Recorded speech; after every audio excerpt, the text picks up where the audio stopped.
That's okay. We can relive the magic together. Here's my thoughts on season 1 now that I'm done. As you know, in case you were like me when I started this.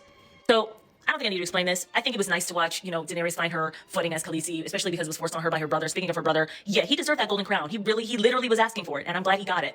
And anything Tyrion Lannister. Speaking of that, favorite people, Tyrion Lannister. That's my boy Tyrion right there. In a blunt rotation, he's my first pick. That man is so unserious in times of great turmoil and trauma, and that is something that I can identify with. Speaking of identifying with this, my girl, Arya.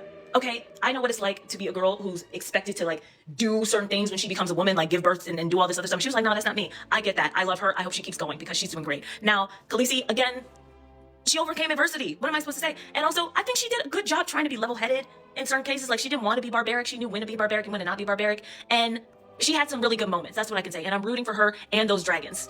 Now, Jon Snow, boy, I'm scared for you. Because as much as I love you, I don't like the world that you're in right now. You share the best traits of your father. Even though they called you a bastard, you share the best traits of your father, Ned. And those traits are having so much loyalty and so much respect. And I love that for you, but the hustle is lacking. And you're gonna need hustle to get through this. And I do not want you to share the fate of your father because you share the traits of your father. And I'm afraid that that's exactly what's gonna happen. Honorable mention, the sword fighter. This was one that taught Arya how to sword fight, and I think she's going to be remembering this man for the rest of her life.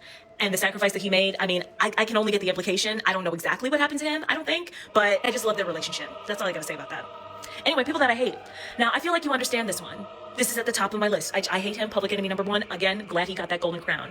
I think you understand this one. You might not understand this one, but like, hear me out. I'm just watching the first season. I saw what happened at the end of episode 1.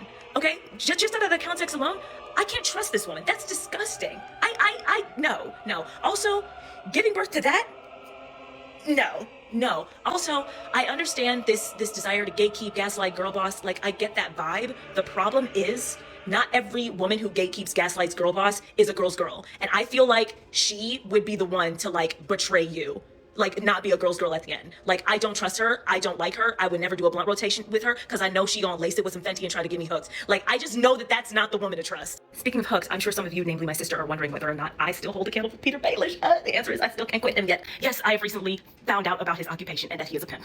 But a little pimp ain't never hurt nobody. Yes, I understand that he is connivingly whispering into kings and queens as though he is Paul Heyman at a wrestling match, but a little Paul Heyman ain't never hurt nobody, ladies and gentlemen.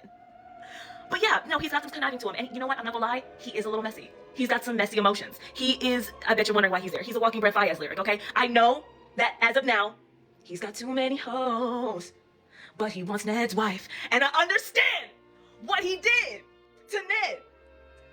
But I gotta admire the game. I'm sorry. I gotta admire the game. Bro's got the game on lock. And he told Ned not to trust him. He is all hustle, no loyalty, minimal respect. And I kinda get it. It's gonna take a little bit more for me to go the other direction. Anyway, that's all I got for now. Love you. Bye.